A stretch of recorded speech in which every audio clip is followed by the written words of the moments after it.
Hello दोस्तों, welcome to channel. दोस्तों, आज आप सबको लेकर आए हैं यूपी ट्रिपल एससी के लिए कंप्यूटर का 20 मोस्ट इम्पॉर्टेंट क्वेश्चन। दोस्तों, यदि आप जूनियर असिस्टेंट, स्टेनो, यूपी लेखपाल की तैयारी कर रहे हैं या अन्य कोई एग्ज़ाम जैसे जेई हो गया जिसमें कंप्यूटर के क्वेश्चन आते हैं, ठीक है, जो यूपी जी के 20 और कंप्यूटर 15, ये जो फॉर्मेट है यदि आप सबके सिलेबस में ऐड है तो सेशन आप सबके लिए मोस्ट इम्पॉर्टेंट होगा। दोस्तों, आप सबको बता दें कि ये जो प्रैक्टिस सेट है इसके लिए अलग से प्लेलिस्ट बना है और 2025 के नाम से भी एक प्लेलिस्ट बना जिसमें लगभग 112 वीडियो ऐड है, जिसमें मैराथन भी शामिल है। तो छोटा-छोटा क्लास है, आप सब उसको ज़रूर देखें, ठीक है? और सब टेस्ट के रूम में आप सब अटेंड करें। आप सबका स्कोर ऑटोमेटिक बढ़ जाएगा जब आप सब बार-बार पढ़ेंगे। तो आज का क्वेश्चन कुछ अच्छे लेवल का है क्योंकि आप सब कह रहे थे कि डीप में और करवाएँ, तो थोड़ा क्वेश्चन डीप में लिया गया है, ठीक है? तो चलते हैं, पहला क्वेश्चन क्या है? कह रहे कि निम्न कथनों पर विचार कीजिए। निम्न सही कथनों पर विचार करना, आपको सही इसमें बताना है, ठीक है? देखिए, कह रहा है कि कर्नल ऑपरेटिंग सिस्टम का कोर भाग है, ठीक है? क्या बात सही है? देखिए, कर्नल कोई ऑपरेटिंग सिस्टम का हेड बोला जाता है, तो कर्नल क्या है? ऑपरेटिंग सिस्टम का हेड। ऐसे दूसरे लैंग्वेज में आप सबको घुमा देगा एग्जामिनर, ठीक है? तो पहला वाला तो सही है, कर्नल को ऑपरेटिंग सिस्टम का कोर कहा जाता है। कर्नल हार्डवेयर और यूजर के बीच इंटरफेस का काम करता है, ये भी बात सही है। कर्नल क्या करता है? हार्डवेयर और यूजर के बीच इंटरफेस प्रदान करता है, ये भी बात सही है। कह रहा है कि कर्नल केवल एप्लीकेशन सॉफ्टवेयर को मैनेज करता है, नहीं। कर्नल का काम केवल एप्लीकेशन सॉफ्टवेयर को मैनेज नहीं, पूरे सिस्टम को भी मैनेज करता है। तो ये तीसरा वाला जो स्टेटमेंट है गलत है, ठीक है? तो आप सब ऐसे क्वेश्चन को हल्के में ना लीजिए, ठीक है? अगर आप सबको आ रहा है तो बहुत अच्छी बात है। देखिए, जो पेपर में आप सबका 15 क्वेश्चन होता है ना, कोई ज़रूरी नहीं आप सब 15-15 ही अटेंड करेंगे। 15 में अगर आप सब 11 से 12 क्वेश्चन अटेंड कर ले रहे हैं, जो इस समय माहौल चल रहा है एग्जामिनर का, तो आप सब बहुत अच्छा परफॉर्मेंस कर रहे हैं। अगर आप सब 15 में 15 नहीं कर पा रहे तो जान लीजिए कोई नहीं कर पा रहा 15 में 15। तो जिस हिसाब से पेपर आ रहा है, ठीक है? तो पेपर के अनुसार आप सबको अटेंड करना है। एकदम ऐसा नहीं कि 15 में 15 आएगा ही आएगा, लेकिन उसके लिए आप सबको और एफर्ट करना पड़ेगा, ठीक है? तो ऐसे क्वेश्चन आप सबको अटेंड करना पड़ेगा, तब अच्छा लेवल रहेगा। तो इसमें देखिए, सही बताना था तो पहला और दूसरा सही है, मीन्स कौन सा ऑप्शन सही होगा? बी वाला ऑप्शन सही हो जाएगा, ठीक है? देखिए, यहाँ पर इसका एक्सप्लेन में दिया गया है। कर्नल ऑपरेटिंग सिस्टम का सबसे महत्वपूर्ण भाग होता है। ये सीपीयू हो गया, मेमोरी हो गया और इनपुट आउटपुट डिवाइस को कंट्रोल करता है। कर्नल यूजर प्रोग्राम और हार्डवेयर के बीच ब्रिज बनाता है। ध्यान देना, किसके किसके बीच? जो यूजर प्रोग्राम होते हैं और hardware. Application management operating system का कार्य है, केवल कर्नल का काम ये नहीं है, ठीक है? कर्नल लो लेवल ऑपरेशंस काम करता है, ये भी इम्पोर्टेंट है। तो जितने भी फैक्ट है ना, सब आप सबको याद होनी चाहिए क्योंकि ये तो डीप में क्वेश्चन बनाता है एग्जामिनर। निम्न सही कथनों पर विचार कीजिए। कह रहा है कि मोनोलिथिक कर्नल, ये सब कर्नल के प्रकार हैं, ठीक है? तो मोनोलिथिक कर्नल में सभी सर्विस कर्नल स्पेस में होते हैं। क्या बात सही है? कि जो मोनोलिथिक कर्नल है सभी सर्विस कर्नल स्पेस में ही होता है। क्या बात सही है? तो बिल्कुल बात सही है। जो मोनोलिथिक कर्नल है ना, इसमें सभी काम कहाँ पर होते हैं? कर्नल स्पेस में। दूसरा देखिए क्या है कि माइक्रो कर्नल साइज में छोटा होता है। नाम ही देखिए क्या है? Micro kernel. तो जैसे नाम है वैसे काम भी तो रहेगा, तो ये भी बात सही है। माइक्रो कर्नल का जो साइज होता है क्या होता है? छोटा होता है। कह रहा कि Windows operating system pure micro kernel पर आधारित है। क्या जो विंडोज ऑपरेटिंग सिस्टम है क्या प्योर प्योर मतलब आप कह सकते हैं 100%, ठीक है? क्या माइक्रो कर्नल पर आधारित है? नहीं, ये बात क्या है? गलत है, ठीक है? तो यहाँ पर सी ऑप्शन हो जाएगा आपका। केवल पहला और दूसरा स्टेटमेंट सही है, मतलब कौन सा ऑप्शन होगा? C option. आगे क्या है देखिए, मोनोलिथिक कर्नल में फाइल सिस्टम, मेमोरी, प्रोसेस सभी कर्नल में होते हैं। ठीक है, आपको ऐसे भी पूछ सकता है कि मोनोलिथिक के कर्नल में कौन कौन सा प्रोसेस होता है, तो फाइल सिस्टम हो गया, मेमोरी से हो गया, प्रोसेस से संबंधित काम कहाँ होते हैं, मोनोलिथिक में ही। माइक्रो कर्नल मिनिमल सर्विस प्रदान करता है, माइक्रो कर्नल ज़्यादा सिक्योर माना जाता है। विंडोज हाइब्रिड कर्नल है, प्योर माइक्रो कर्नल नहीं। ध्यान देना, ये नाम आप सब याद कर लीजिए, पूछा जा सकता है आप सबसे। आगे क्या है, नेक्स्ट क्वेश्चन देखिए, 2 क्वेश्चन था वो ऑपरेटिंग सिस्टम से लिया गया था डिब में, क्योंकि एग्जामिनर ऑपरेटिंग सिस्टम से क्वेश्चन डिब में बना रहा है। ठीक है, निम्न सही कथनों पर विचार कीजिए। कारण कि मेमोरी मैनेजमेंट ऑपरेटिंग सिस्टम का मुख्य भाग है, ये भी बात सही है। तो आप जानते हैं जो ऑपरेटिंग सिस्टम होता है ना, पूरे कंप्यूटर को कंट्रोल करते हैं, चाहे मेमोरी हो गया, हार्डवेयर सॉफ्टवेयर, सबको क्या करते हैं, मैनेज का काम करता है। ठीक है, ऑपरेटिंग सिस्टम इंटरफेस भी प्रदान करता है। दूसरा कि पेजिंग और सेगमेंटेशन मेमोरी मैनेजमेंट टेक्निक है। आप सबको, अगर आप सब जुड़े होंगे तो आप सबको पेजिंग के बारे में, सेगमेंटेशन के बारे में बताए थे। ये सब क्या करता है, मेमोरी मैनेजमेंट करने की एक टेक्निक है, बिल्कुल बात सही है। पेजिंग में क्या होता है ना, एक फिक्स साइज पेज इसमें होते हैं। ठीक है, और सेगमेंटेशन और पेजिंग दोनों मेमोरी मैनेजमेंट करते हैं, तो बात सही है। कह रहे कि पेजिंग में वेरिएबल साइज मेमोरी ब्लॉक होते हैं, क्या बात सही है। देखिए आप सबको यहाँ क्वेश्चन आसान लग रहा होगा, ठीक है, लेकिन जब एग्जाम में बैठेंगे ना तो ये क्वेश्चन हिला देता है। ठीक है, तो देखिए अभी आपको जस्ट ऊपर ही बताते हैं, जो पेजिंग होता है ना, फिक्स साइज इसमें पेजेस होते हैं, ना कि वेरिएबल। तो ये बात तीसरा वाला क्या है, गलत है। ठीक है, तो कौन सा आंसर आपका सही बन जाएगा, केवल पहला और दूसरा क्या हो जाएगा, सही हो जाएगा, तीसरा गलत है। तो यहाँ पर भी आप सब एक्सप्लेन में देख सकते हैं। देखिए ऑपरेटिंग सिस्टम मेमोरी एलोकेशन और डी एलोकेशन करता है, याद कर लेना, एलोकेशन डी एलोकेशन कौन करता है, ऑपरेटिंग सिस्टम। पेजिंग और सेगमेंटेशन दोनों मेमोरी मैनेजमेंट के तरीके हैं। पेजिंग में फिक्स साइज पेज होते हैं, ये भी याद कर लीजिएगा। वेरिएबल साइज ब्लॉक्स सेगमेंटेशन में होते हैं, तो सेगमेंटेशन में क्या होता है, वेरिएबल साइज ब्लॉक होते हैं, और पेजिंग में क्या होता है, फिक्स साइज होता है। दोनों में डिफरेंस भी है, याद कर लेना आप सब, क्योंकि हो सकता है आगे चल कर डिफरेंस भी पूछ सकता है। आगे क्या है, अगला क्वेश्चन कह रहा कि निम्न सही कथनों पर विचार कीजिए, सही कथन बताना है। कह रहा कि सलामी अटैक फाइनेंशियल साइबर क्राइम से जुड़ा होता। देखिए इसी से क्वेश्चन जो एनएम का पेपर हुआ था उसमें पूछा गया था, और एनएम से पहले आप सबको जो क्लास करवाते हैं उससे 3-4 दिन पहले, अगर आप सब जुड़े होंगे तो आप सबको याद होगा, एक वायरस का लिस्ट ही था पूरा। ठीक है, वायरस के लिस्ट में इसको हम बताए थे। ठीक है, जैसे सलामी अटैक हो गया, आई लव यू वायरस हो गया, है ना, और बहुत सारे ऐसे वायरस थे जो, जैसे बूट सेक्टर वायरस हो गया, टूल किट, है ना, तो बहुत सारे वायरस को बताए थे। तो सलामी अटैक फाइनेंशियल साइबर क्राइम से जुड़ा था, बिल्कुल बात सही है। इसमें क्या होता है, जैसे आप सबके अकाउंट में मान लेते कई लाख रुपया है, ठीक है, कई लाख रुपया में से उसमें से एक रुपया निकाल लें, 1 रुपया, और ऐसे ऐसे मान लेते कई लाखों लोग के अकाउंट से ऐसा काम किया जा रहा है। तो ज़ाहिर सी बात है, अगर मान लेते 10 लाख लोगों के अकाउंट से 1-1 लाख रुपया निकाला गया, तो 1-1 रुपया मिलकर कितना लाख बन गया, 10 लाख रुपया बन गया। ठीक है, तो देखिए छोटा अमाउंट निकाला गया, लेकिन वो क्या बन गया, बहुत बड़ा अमाउंट बन गया। इसी को बोलते हैं सलामी अटैक। ठीक है, आप सबको समझ में आ गया होगा। तो यही है, एक इससे जुड़ा है cyber crime, financial cyber crime से जुड़ा है, बिल्कुल बात सही है। इसमें बहुत छोटी छोटी रकम चुराई जाती है, आप सबको बता दी, ये भी बात सही है। कह रहा कि सलामी अटैक फिजिकल थेफ्ट का उदाहरण, क्या इसमें फिजिकल थेफ्ट, क्या कोई इसमें आपके घरों में जाके पैसा को चुराता है, फिजिकल होता है क्या, नहीं, ये फिजिकली थोड़ी नहीं होता है, ये तो बैंक से आप सबका ऑनलाइन माध्यम से धोखाधड़ी होता है इसमें ना कि फिजिकल होता है।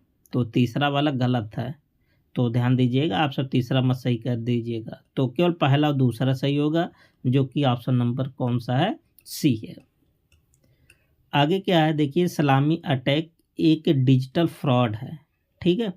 इसमें छोटी रकम को अननोटिस्ड तरीके से काटा जाता है। बैंकिंग सिस्टम में यह अटैक होता है। फिजिकल चोरी इसका संबंध नहीं है, साइबर क्राइम का हिस्सा है, ठीक है, क्योंकि इसमें थोड़ा थोड़ा अमाउंट को चुराया जाता है और एक बड़ा अमाउंट बन जाता है। निम्न गलत कथनों पर विचार कीजिए। यहाँ पर देखिए गलत कथन बताना है। कह रहा कि हडूप ओपन सोर्स फ्रेमवर्क, देखिए यही लाइन सेम टू सेम 2025 के एग्जाम में पूछा गया है और जावा लैंग्वेज पर काम करता है, ध्यान दीजिएगा। तो ओपन का ऐसा सोर्स है, ओपन सोर्स है, तो जितने भी देखिए 3 स्टेटमेंट है, मतलब 3 क्वेश्चन है। तो अगर आप 20 क्वेश्चन अटेंड कर रहे हैं तो इसका मतलब इतने कम समय में आप सब 60 क्वेश्चन अटेंड कर रहे हैं, बाकी फैक्ट को छोड़ दीजिए, ठीक है। तो हडूप क्या है, ओपन सोर्स फ्रेमवर्क है, तो बात तो सही है, आपको गलत बताना है। कह रहा है कि हडूप लार्ज डेटा प्रोसेसिंग के लिए उपयोग, ये सब को आप सबको बताए थे, बिग डेटा प्रोसेसिंग में यूज होता है। बिग डेटा का चाहे लार्ज डेटा कहिए, तो ये भी बात तो सही है। कह रहा है कि हडूप केवल स्मॉल डेटा नहीं, अभी आपको ऊपर ही बताए थे ना, स्मॉल डेटा पर नहीं बल्कि क्या हो गया, लार्ज डेटा या कह सकते बिग डेटा पर काम करता है। तो तीसरा गलत है और गलत ही आप सबको बताना है। तो किस ऑप्शन पर जाएंगे, डी ऑप्शन पर। तो यहाँ कौन सा करेक्ट होगा, डी ऑप्शन सही है, ठीक है, क्योंकि वो गलत है। देखिए हडूप अपाचे द्वारा डेवलप किया गया, ये भी आप सब याद कर लीजिए, किसके द्वारा, अपाचे द्वारा। ये बिग डेटा प्रोसेसिंग के लिए प्रयोग होता है, डिस्ट्रीब्यूटेड इन्वायरमेंट में काम करता है, कौन, हडूप। और स्मॉल डेटा के लिए हडूप जरूरी नहीं होता है, लार्ज डेटा के लिए इसका मेन उद्देश्य है, ठीक है। अगला क्वेश्चन क्या है, निम्न गलत कथनों पर विचार कीजिए। तो यहाँ पर भी गलत आप सबको बताना है। कार्य कि हडूप जावा लैंग्वेज में लिखा गया है। अच्छा, अभी आप सबको ऊपर ही बता दिए थे ना कि हडूप ओपन सोर्स होता है और किस भाषा में लिखा गया प्रोग्राम है, तो जावा लैंग्वेज में। तो बात सही है, याद कर लीजिएगा, ये भी पूछा गया क्वेश्चन है। करके मैप रिड्यूस हडूप का प्रोग्रामिंग मॉडल है, ये भी बात सही है। तो मैप रिड्यूस जो होता है हडूप का क्या है, प्रोग्रामिंग मॉडल होता है, तो ये भी बात सही है। करके हडूप केवल सी लैंग्वेज को सपोर्ट करता है, नहीं, अभी आप सबको ऊपर ही बताए थे, देखिए कौन सा लैंग्वेज है, जावा लैंग्वेज में लिखा गया है, ठीक है।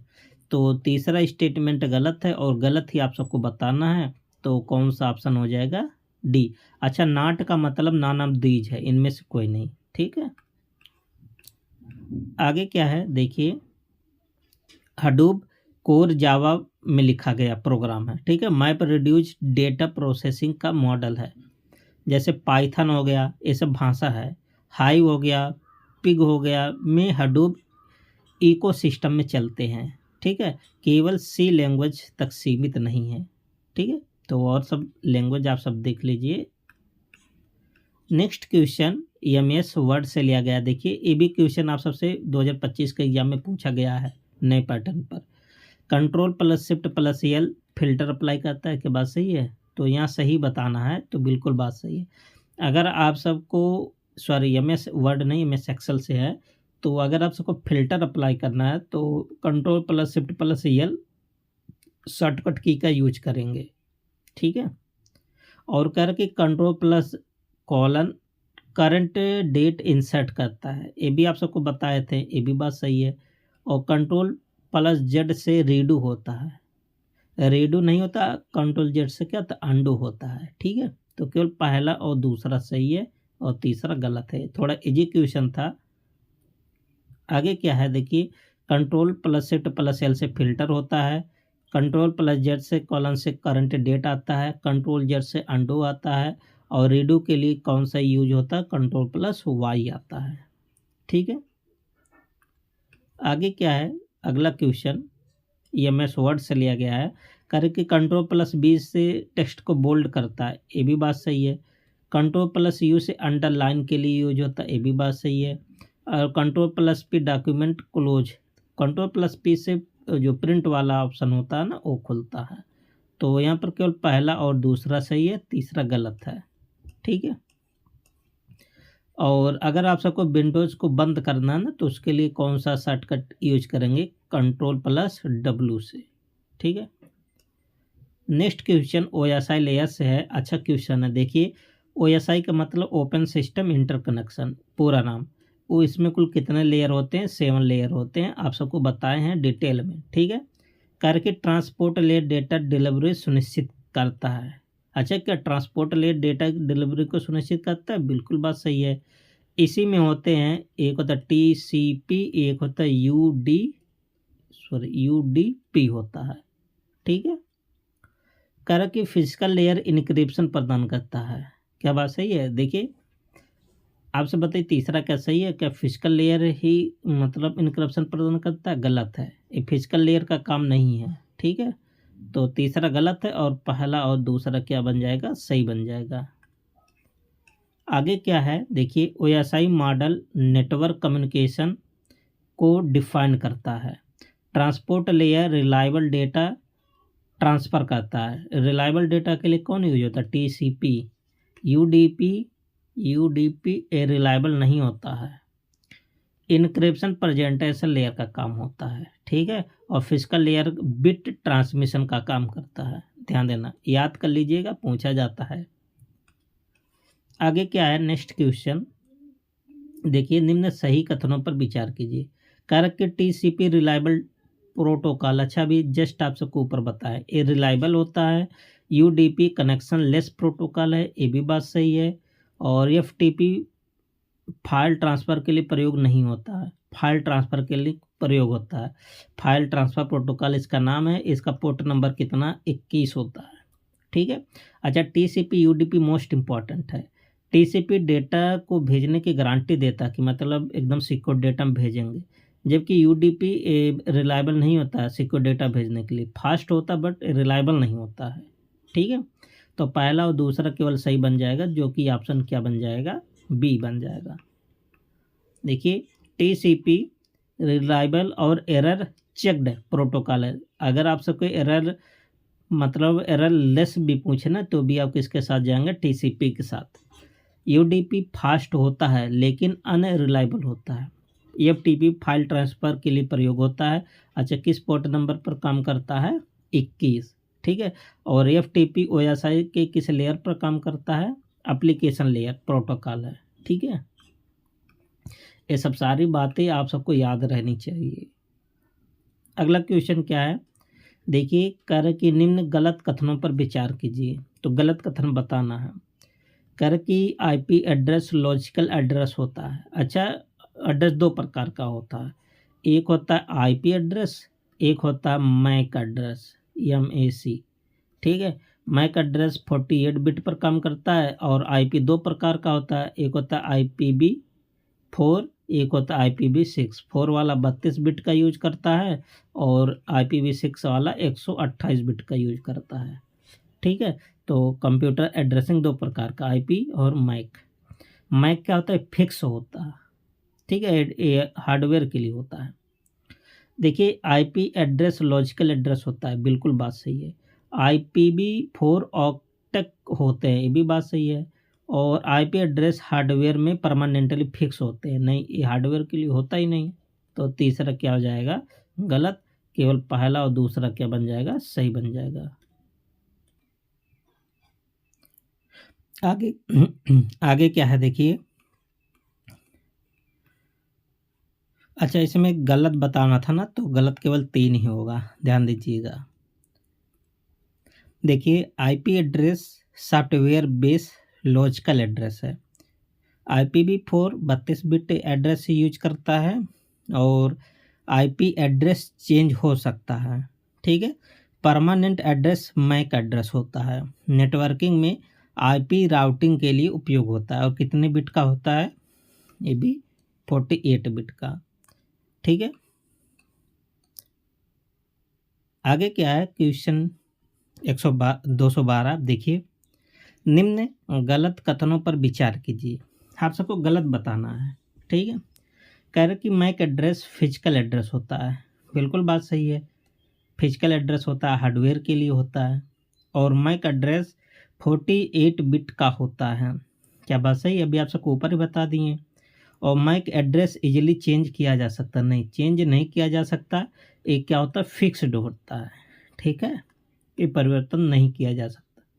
तो गलत आपको बताना था, केवल तीसरा गलत है, तो ऑप्शन डी पर जाएंगे। ठीक है, क्योंकि गलत आप सबको बताना था। देखिए, मैक एड्रेस हार्डवेयर बेस होता है, यह मैन्युफैक्चरर द्वारा असाइन किया जाता है। 48 का यूनिक एड्रेस इसमें होता है और इजीली इसको चेंज नहीं किया जा सकता। यह नेटवर्क लेयर इसे नहीं बदलती है। ठीक है, नेक्स्ट क्वेश्चन ईमेल से लिया गया है। देखिए, कह रहा कि SMTP ईमेल भेजने के लिए प्रयोग होता है। अच्छा, सही बताना है।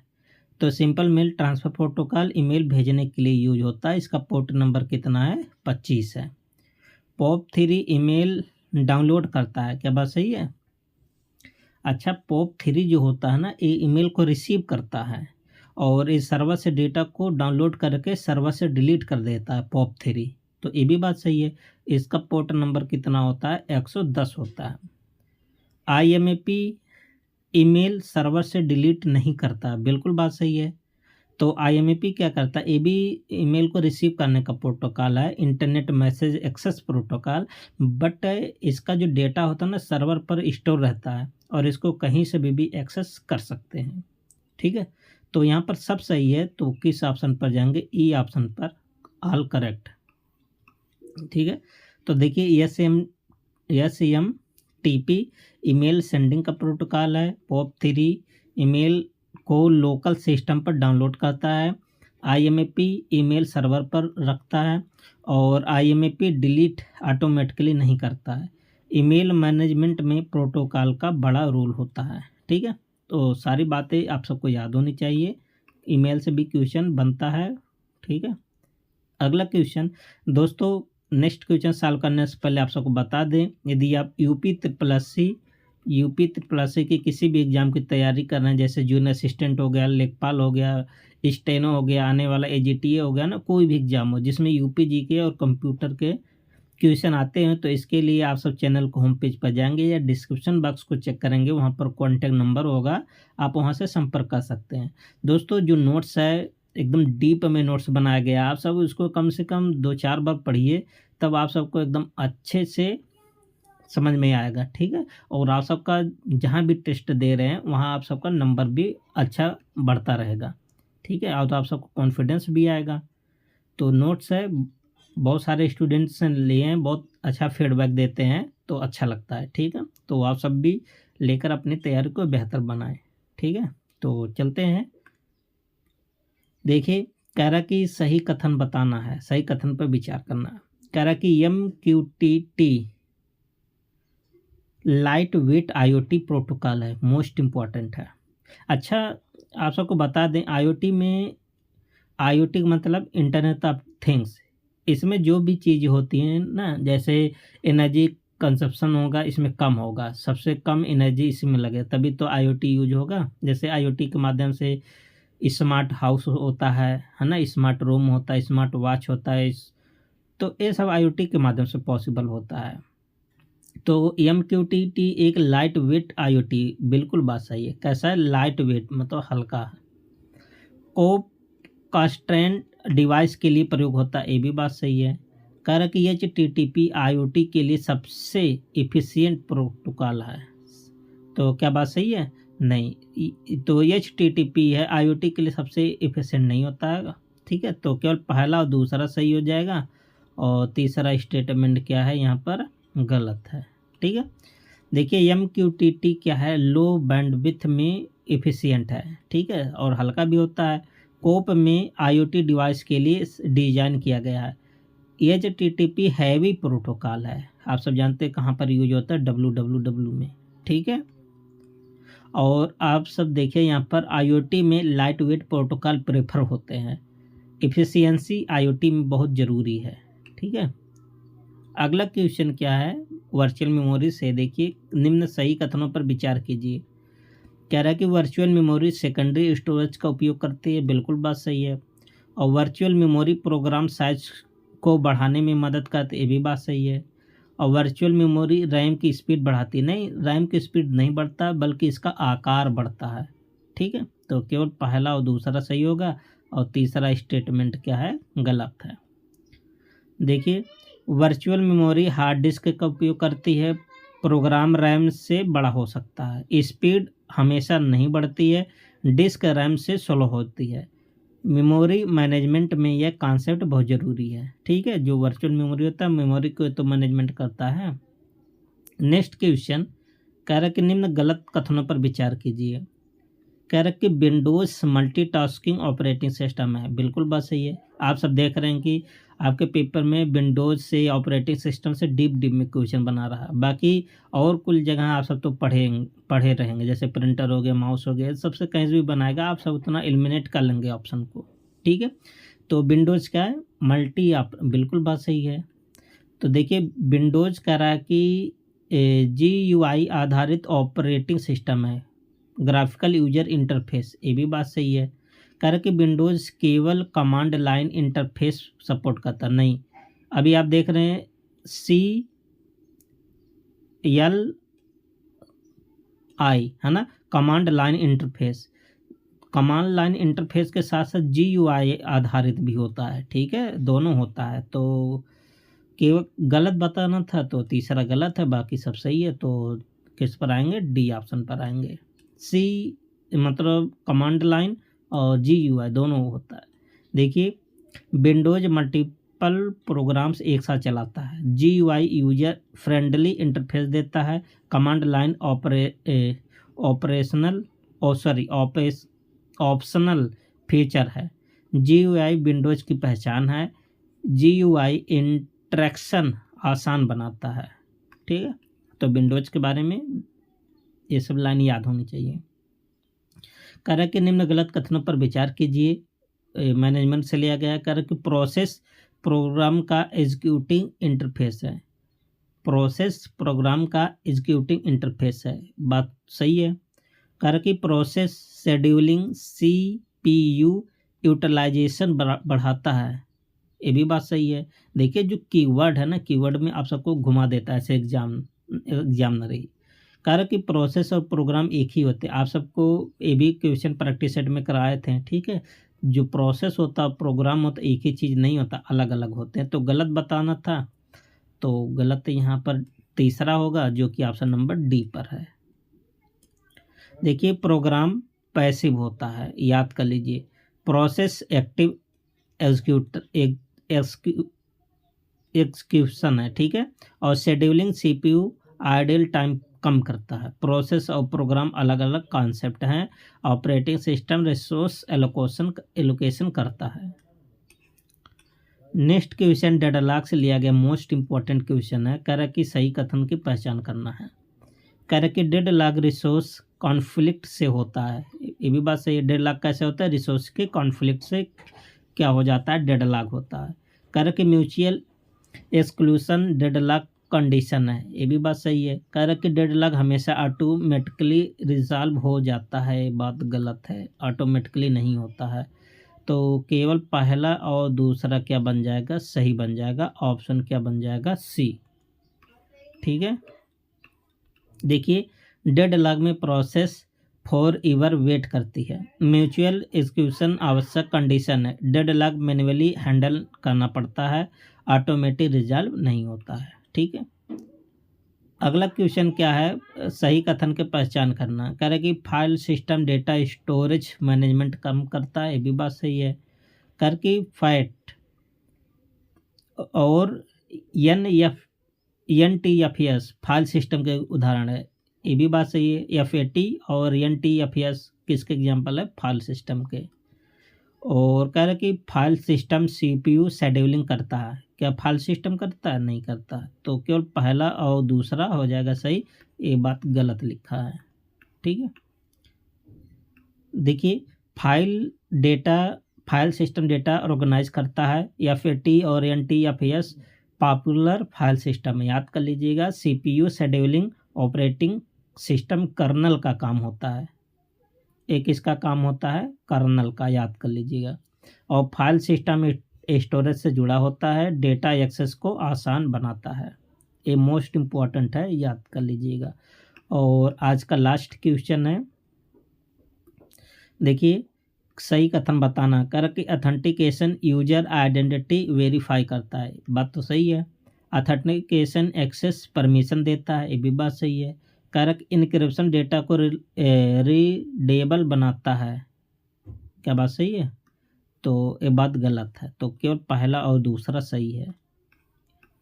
देखिए, ऑथेंटिकेशन लॉगिन वेरीफाई करता है, ऑथेंटिकेशन परमिशन लेवल देता है, इनक्रिप्शन डेटा को अनरीडेबल बनाता है, सिक्योरिटी सिस्टम का कोर हिस्सा है। साइबर सिक्योरिटी में यह फंडामेंटल कॉन्सेप्ट होता है। ठीक है दोस्तों, ये जो 20 क्वेश्चन का सेट है, आप सबका कितना स्कोर आया, आप सबको सेशन कैसा लगा, आप सब लाइक और अपने दोस्तों के साथ एक बार शेयर जरूर करें। ठीक है, मिलते हैं नेक्स्ट वीडियो में, तब तक के लिए best of luck, thank you and take care.